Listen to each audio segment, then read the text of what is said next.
So before we start, I wanted to share a story. So just last year, I was a secondary school principal. So secondary school would be students from 12 to about 17. And I walked into one classroom, and this is my Sec 4 class, my least academically inclined class. Okay, and usually they are not very good in two subjects, and that would be math and science. I'm not sure whether or not it also holds true in your country.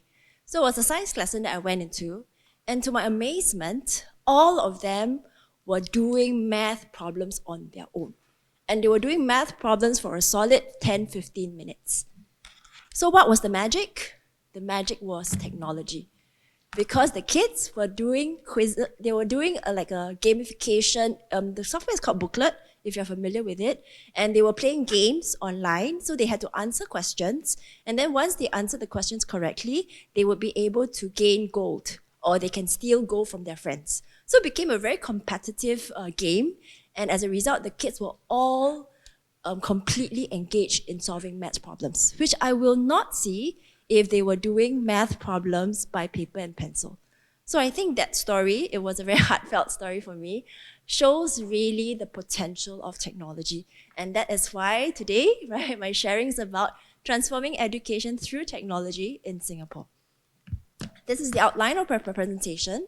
So first, I'll go into the driving forces, okay? Because I think in education, as much as we cannot gaze into the crystal ball of what's going to happen in the future, we try our best, okay? So we need to look at what is out there and what are the signals that we can pick up to inform what is it that we must do in curriculum today, now.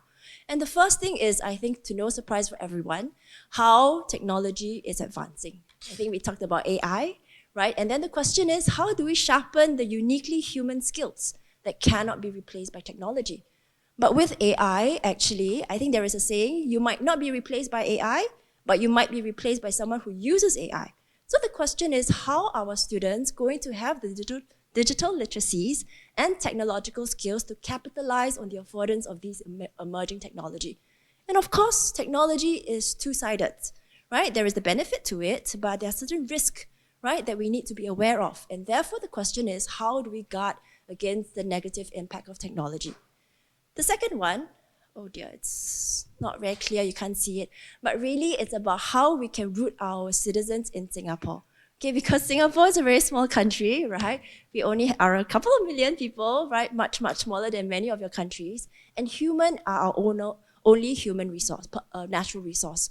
So how do we equip our students, right, to believe in Singapore, have confidence in Singapore, be able to work across different contexts and countries, and how to remain resilient, innovative, and cognitively adaptable? And finally, I think if we just look at the world events today around us, there are many, many complex things, right, that our students need to deal with. So how do they not just think, but also think with their values that are guiding them in their decision making? Develop those discernment, that strong moral and social anchors. So with these driving forces in mind, I will share with you two case studies. First is our Singapore Student Learning Space, and then second, the National Digital Literacy Program. So if you look at the Singapore Learning Space, okay, it is an online platform quite similar to Dilemma, okay, and it's used by all the students in Singapore, all the teachers by Singapore, and it doesn't just provide quality access, students with access to quality curriculum-aligned resources. It also provides students and teachers with a range of tools so that they're able to author and have those meaningful learning experiences. And thirdly, facilitate the kind of collaboration and sharing across schools.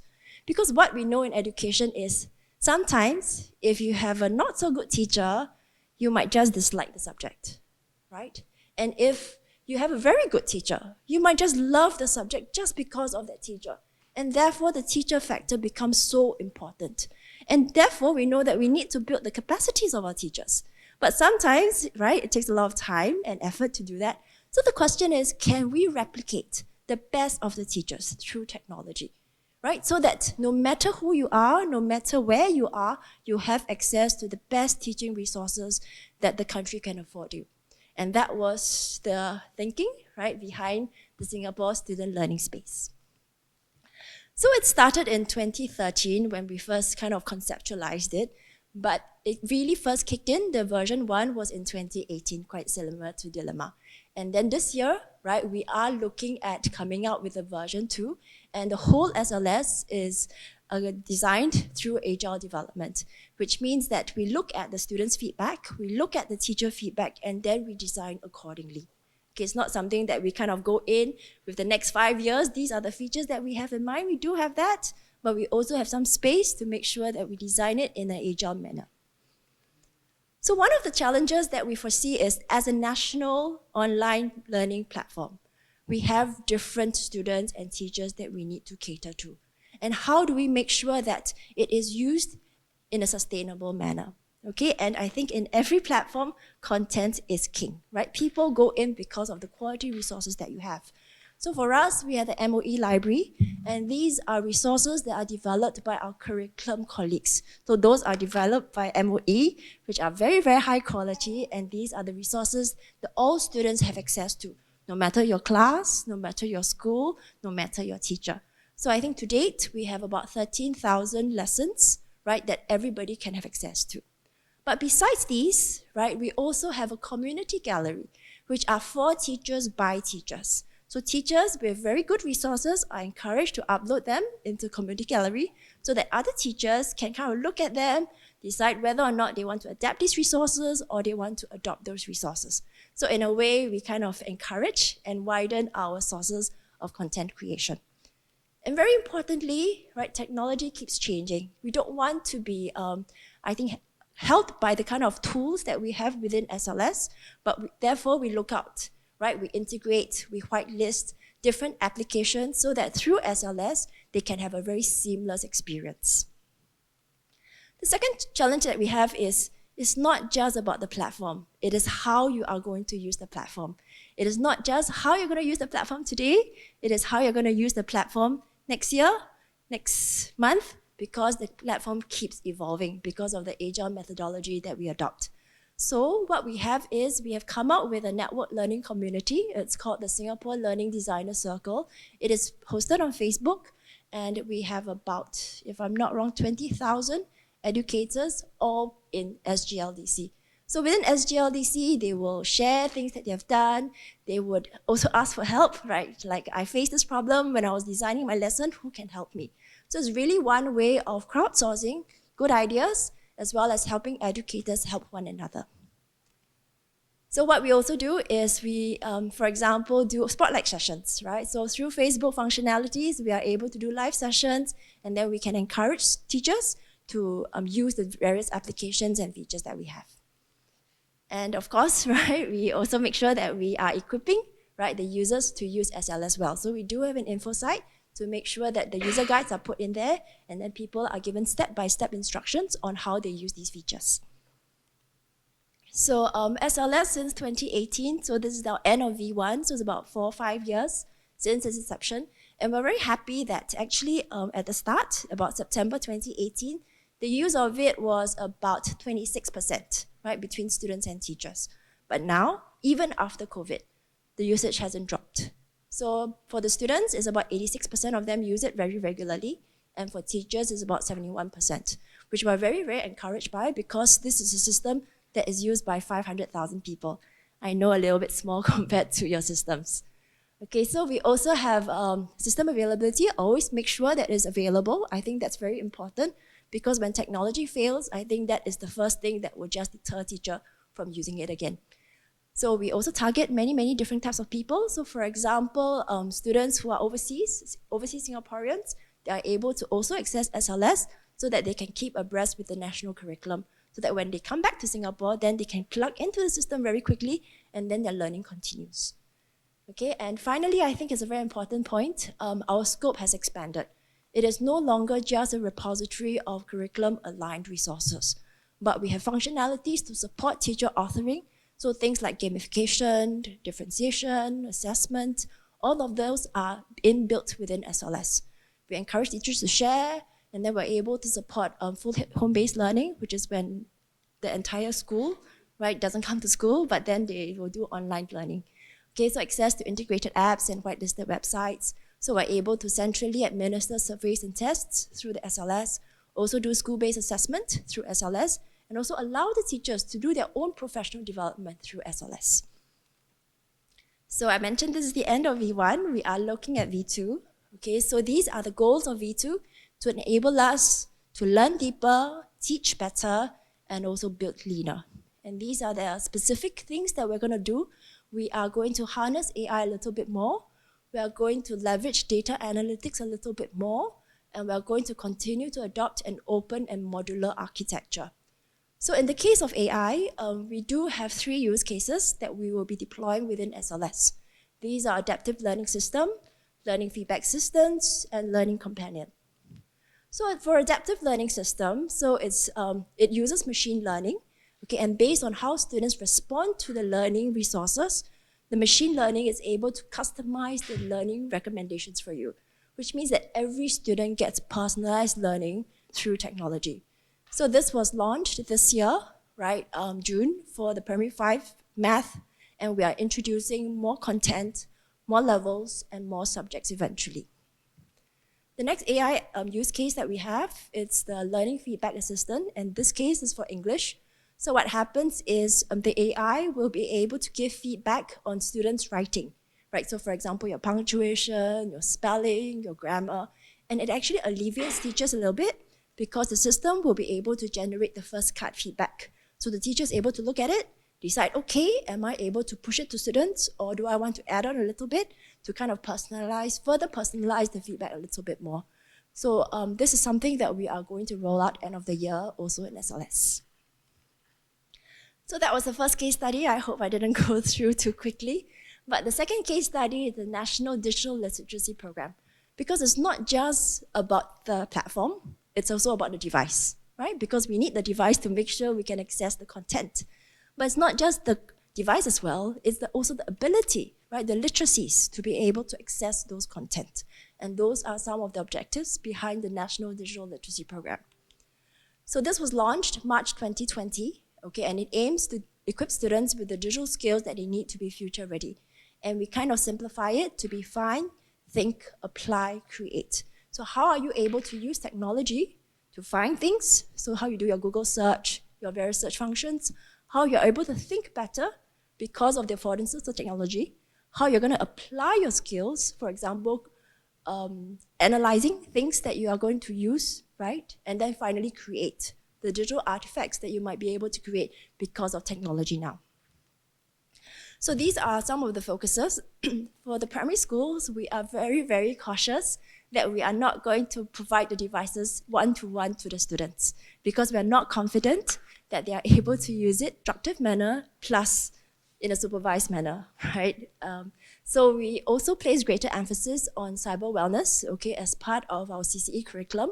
And we also teach computational thinking and get students to experience coding through this program called Code for Fun, which is compulsory for all primary school students.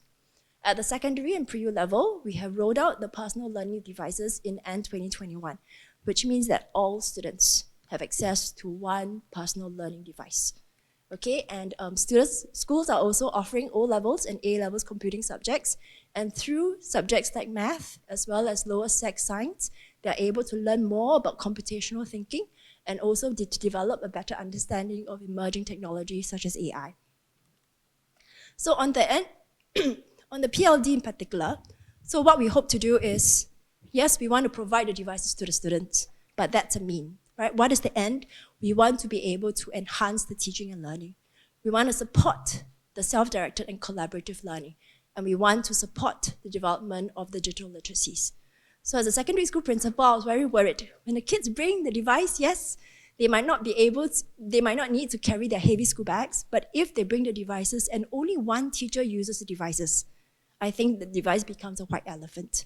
So how do we make sure that teachers consistently, regularly, and use it well? I think those are some of the key things that we need to make sure so that it doesn't just become a device that the students use to play games or to do other things on their devices. So one of the key things that we worked on was to develop our teachers' capacity for e-pedagogy, which is the practice of teaching with technology for active learning. So our professional developments are wrapped around e-pedagogy, and we also make sure that we train our key personnel and our teacher leaders to make sure that they have the capacity to guide our teachers. So likewise, I mentioned about the SGLDC just now. So we also have a similar network learning community called the EdTech Leaders Community, the ELC, whereby our school leaders and our teacher leaders are also within that community so that they can share leadership practices, good practices, right? So that we can share and then people can adopt, and as a system, we get uplifted. The other aspect is cyber wellness, right? So as part of the enhanced CCE curriculum, we do use authentic learning experiences to make sure that students not just understand what they need to do, but they actually do it, right? So that they are responsible and safe users of technology. And parents is also a very important factor in this equation. So we also develop cyber wellness resources to work with these parents so that they're able to be on the same page with us when it comes to our students' digital habits. And of course, we make sure that there is a device management application within those devices, right? To make sure that students cannot use the devices for 24/7, they need to sleep, right? And they are also not able to access undesirable sites. So that was a whirlwind of the 2 different case studies. I hope I didn't overwhelm you. But as promised, okay, this is our Transforming Education Through Technology Master Plan 2030 that was just launched by Minister last month. So the idea is, since 1997, right, Singapore has been working on different ICT master plans and the EdTech Plan 2020 to make sure that we are consciously and consistently looking at how we can capitalize on the affordance of technology. In this case, for the Master Plan 2030, we are going to do 3 things. How are we going to harness technology even more effectively to enhance teaching and learning? Number 2, how we're able to leverage technology as a capability multiplier to help do our work more effectively and efficiently. Quite similar to the example that our Thailand colleague shared with us, right? The desk piled with papers and then just replaced by a computer. And then finally, right, to make sure that we don't become victims of the digital divide, to equip our students with digital literacies and technological skills for the future. And all of this are meant to complement the development of our 21 CCs. So these are the visions and outcome goals of our master plan. A technology-transformed learning to prepare students for a technology-transformed world. So technology is not an end in itself, but because we need to prepare our students, we are committed, we are obliged to prepare our students for this technology-transformed world. And for students, they need to be digitally empowered, right? So that they are not just led by the device, but they are actually controlling and making sure that they use their devices in the best, responsible, and safe manner. And it's not just using device to consume. We hope that they are able to use devices to innovate, to solve problems, to bring services to mankind and the community and the people around them. And for teachers, therefore, they need to be technologically adept. They need to collaborate, learning designers, okay, so that it becomes a team sport rather than something that you do on your own. And in schools, we need to support them with the infrastructure. So intelligent, responsive, digital-equipped learning environment. And finally, as a system, we cannot exist on our own. So we need to work with our researchers, our companies, our industries to make sure that we are able to tighten that nexus and bring the best together for supporting the students and teachers. So the specific thrust that we have, so first, we do think that technology has the affordance to help further customize our students' learning. So we will provide AI-enabled, resource-rich SLS for greater customization of learning, and we are also going to provide digital tools and platforms to enhance feedback and assessment, because we know that curriculum requires 3 different things to come together: the curriculum, the pedagogy, and the assessment. If assessment doesn't change, sometimes the rest might not change too much. So we want to make sure that we tackle the 3 parts of that triad equally. The second thrust is to strengthen the development of students' digital literacy and technological skills. So I mentioned the Find, Think, Apply, Create framework. So we're going to further provide teachers and schools with more guidance so that they know exactly how can they be more intentional about building these competencies within their everyday teaching and learning. And on MOE's end, we will also provide a repository of self-paced lessons so that for students who are interested to know a little bit more, we don't burden the teachers with that responsibility, but the students can self-help. They can go into SLS and then access those resources.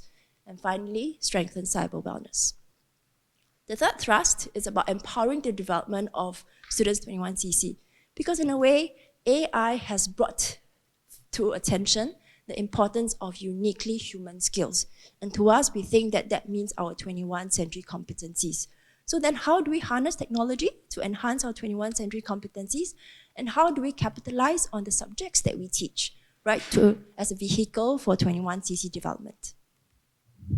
The fourth thrust, okay, these are for teachers and schools. So how do we establish that culture and practice of sharing? Because it need not be you creating the best lessons, but you maybe adapting the best lessons, or you coming together as a group of teachers coming up with the best resources.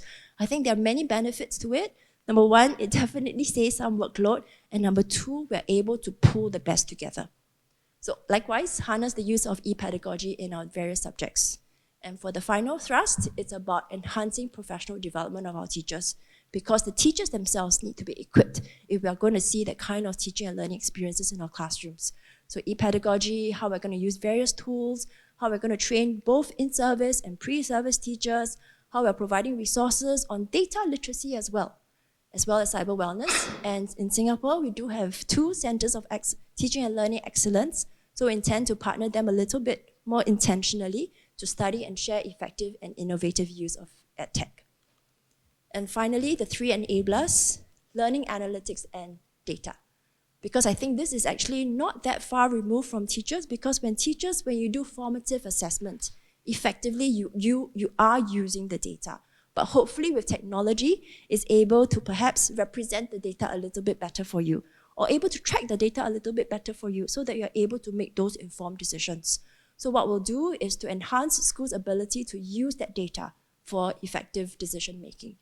And number 2, the infrastructure must be able to support, right? So we're looking at how we can redesign our learning spaces to make sure that we're able to support this new way of thinking about teaching and learning.